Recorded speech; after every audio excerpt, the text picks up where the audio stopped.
Ano 'to, Kara? Nagdesisyon ka na naman nang di mo man lang ako tinatanong. Makikituloy pala ang pinsang mong yan. Bakit hindi ka man lang nagsabi? Ano 'to? Wala na ba akong karapatan? Hindi porket mas malaki ang ambag mo sa pagpapagawa nitong bahay na 'to. Ganyan na lang ba? Huwag mo sanang kakalimutan, Kara. Ako ang padre de pamilya. Asawa mo ako. Sana naman kinausap mo naman ako. Hindi yung ganito. Magugulat na lang akong may tao na palang makikituloy dito. Ang galit na sabi ko sa misis ko. Arnold, pasensya ka na. Inaamin ko naman yung pagkakamali ko eh. Tong si Elaine kasi, nagmamakaawa siya. Sinabi naman niyang pansamantala lang. Kaya yun, pumayag na ako. Baka 1 linggo lang daw siya rito. Arnold, pasensya na. Alam mo naman na hindi ako makakatanggi.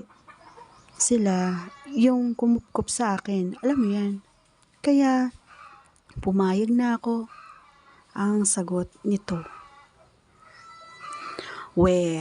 Hindi nga, Kara. Pansamantala lang daw ba? At talagang 1 linggo lang naman kaya?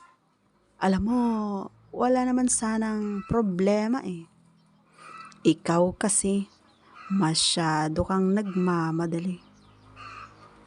Simple lang naman ang gusto ko, kinausap mo sana ako. Para, ano pa nga ba ang magagawa ko? Nandyan na siya. Sige na, bahala ka. At ang gusto ko, Kara, sabihin mo sa kanya yung mga ayaw ko ha. Alam mo kung ano yung mga yon. Ikaw nang bahala dito. Aalis na ako. Ang tunan ko.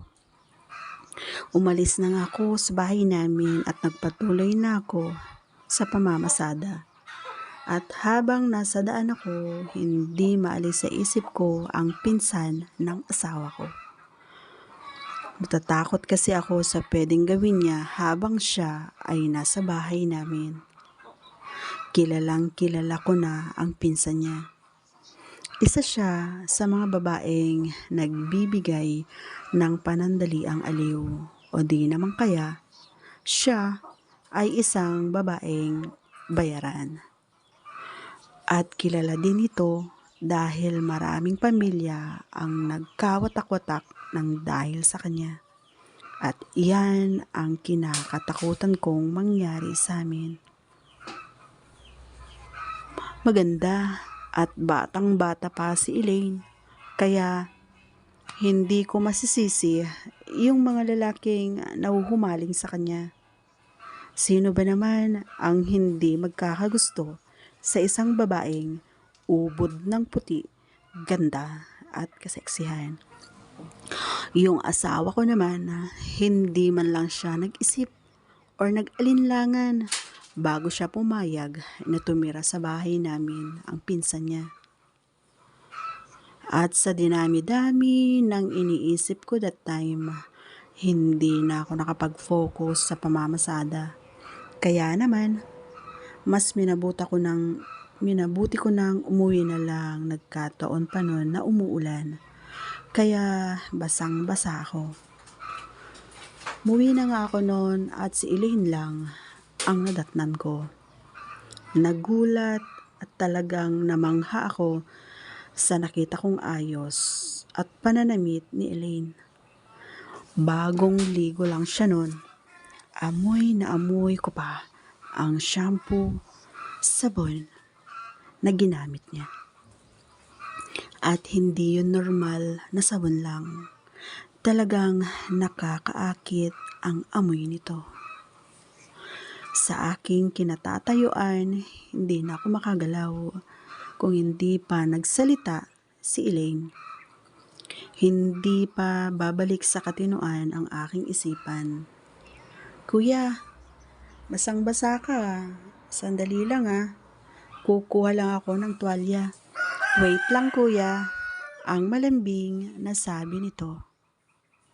Nakasunod ang mga mata ko kay Elaine habang ito ay papalayo.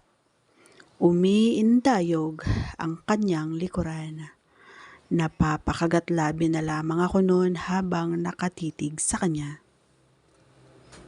Maya-maya pa ay hawak na ni Elaine ang tuwalya. Tumayo siya sa aking harapan at pinunasan niya ang mukha ko. Dahil sa ginagawa niya, agad kong naamoy ang sabon na ginamit niya. Elaine, hindi ito yung tuwalya ko. Sige, maiwan muna kita dito, ang sabi ko. Yun na lang ang nasabi ko sa kanya dahil pakiramdam ko, nabubuhayan na ako. Hindi ko na nagugustuhan ang nararamdaman ko. Oo, inaamin kong hindi na ibibigay ng asawa ko yung mga pangangailangan ko. Pero hanggat kaya ko, umiwas ako sa tukso. Sa katunayan, may edad na ang misis ko at hindi na rin siya mahilig kabaliktarin naman sa akin dahil mapusok ako pagdating sa mga ganyan na bagay.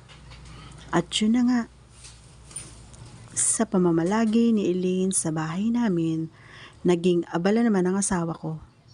Hindi na siya gaya ng dati. Parang ginagaya na rin niya ang pinsan niyang si Elaine. Madalas na rin kasi silang lumabas at kadalasan kahit hindi na niya kasamang pinsan niya, lumalabas pa rin ito.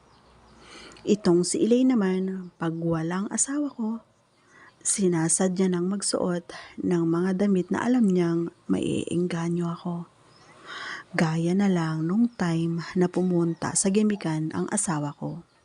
At kaming dalawa lang ng pinsan niya ang naiwan sa loob ng bahay.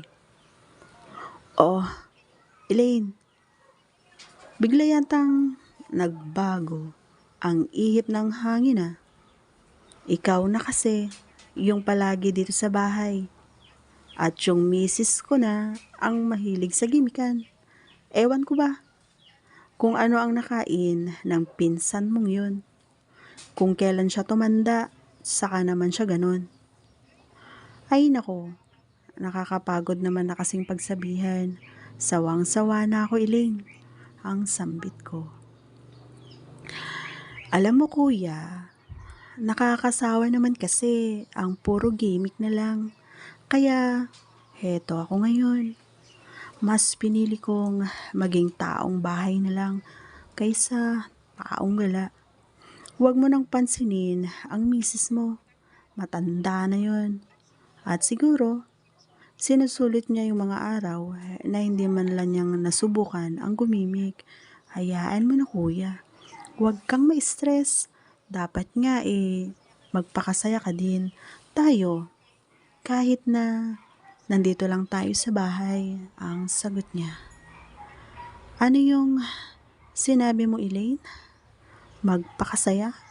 Sus, hindi ko na alam kung ano yung pakiramdam ng maging masaya. Alam mo naman siguro yung sitwasyon, di ba? Matanda na ang pinsan mo. Paano namin gawin ang bagay na magpapasaya sa amin? Sabi ko, Kuya, hindi lang naman yan ang magpapasaya sa atin. Pwede naman tayong uminom. Gusto mo bang nagpapakasaya ang misis mo samantalang ikaw nandyan, nag-iisip ng kung ano-ano? Gusto mo ba yon? Ang sabi niya. Akala ko kasi yun ang sinasabi mo Kung gusto mong uminom tayo, sige, walang problema. Ang wika ko. Uminom nga kami noon at talagang nag-enjoy kami. Akala ko nga alak lang ang matitikman ko. Hindi lang pala alak dahil pati si Elaine. Ang pinsan ni Mrs. natikman ko na rin. Pag may alak na kasi sa katawan, lahat kayang gawin. Kahit na nga hindi pwedeng gawin nagagawa na pag nakainom na. Doon mismo sa sala, doon na kami pumwesto. Lahat ng pwedeng gawin, ginawa namin. Wala kaming sinayang na sandali. Pagkatapos nun, natulog na kami. Dahil sa lasing at pagod, nakatulog nga ako. Nagising na lang ako nung madaling araw na. At dito ko napansin, nakatabi ko na pala ang asawa ko. Pumikit ulit ako at nagbabaka sakaling makakatulog pa. Pero sa aking pagpikit, dito ko na nararamdaman ang malikot na kamay ni Elaine. Kung saan-saan na lang ito nakakarating, hinila niya ang kamay ko. At sa kanyang paghila sa aking kamay, alam ko na ang ibig niyang sabihin. Doon kami sa baba para hindi magising ang misis ko. Nang hinila niya ang kamay ko, syempre, nagpahila naman ako. At doon sa kwarto naming mag-asawa, doon namin ginawa ang ikalawang digmaan. Nakakatakot man ang ginawa namin, pero pareho naman kaming nasiyahan. At nung matapos na kami, sabay na kaming lumabas mula sa kwarto. Kuya, ito na ang huli. At siguro, ito na rin ang huling pagkikita natin. Aalis na ako at pakisabi na lang kay ate na salamat. Hindi ko nahintayin si ate na magising. Ayokong makita ang pag-iyak niya pag umalis na ako.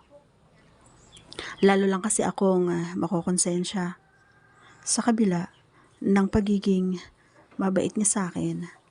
Ito pa ang ginanti ko sa kanya. Napakawalang hiya ko. Sige na kuya, hindi na ako magtatagal. Salamat sa lahat. Ang mangyak-ngyak na sabi ni Elaine.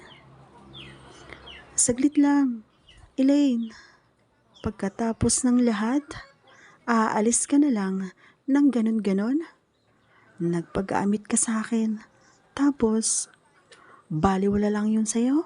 Ano to? Anong pakay mo? Bakit ka pumayag na may mangyari? Tapos ang ending, iiwan din pala ako. Bakit mo pinaranas sa akin ang kakaibang saya? Gayong alam mong iiwan mo lang din ako. Ang sagot ko. Ha? Anong sinasabi mo kuya?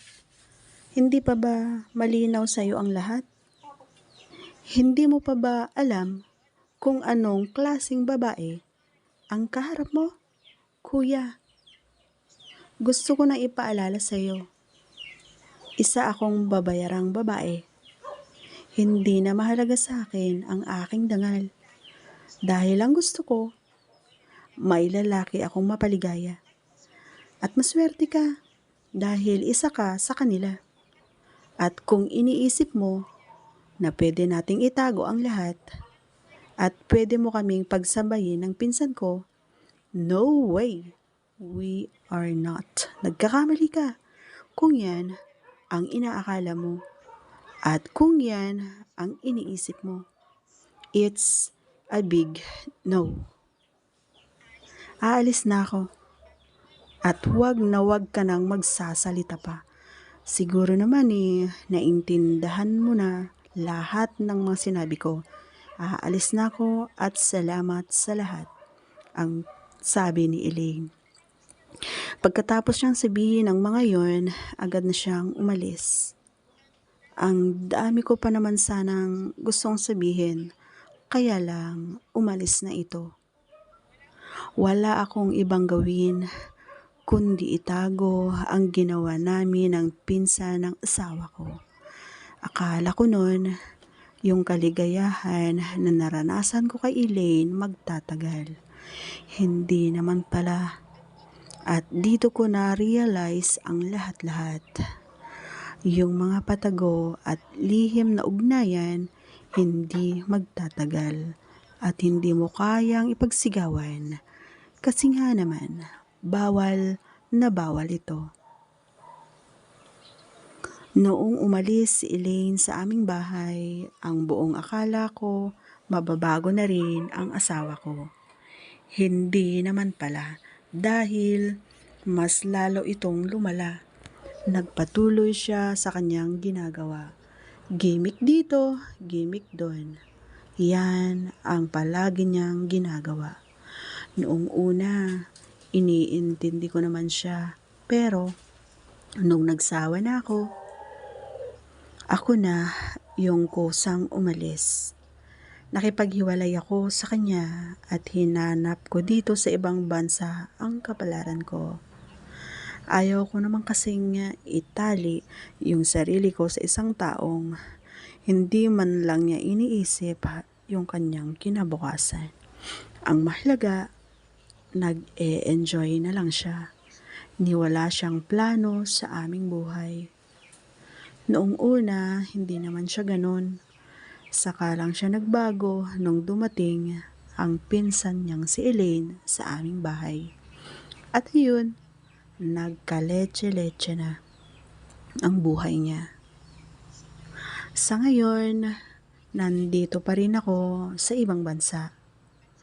At sa katunayan, habang nagkakapi ako, sinasariwa ko naman yung mga karanasan.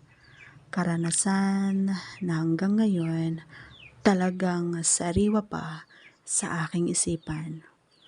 Hindi ko makakalimutan ang pinsan ng ex ko. Yung babaeng nagparanas sa akin ng kakaibang kaligayahan.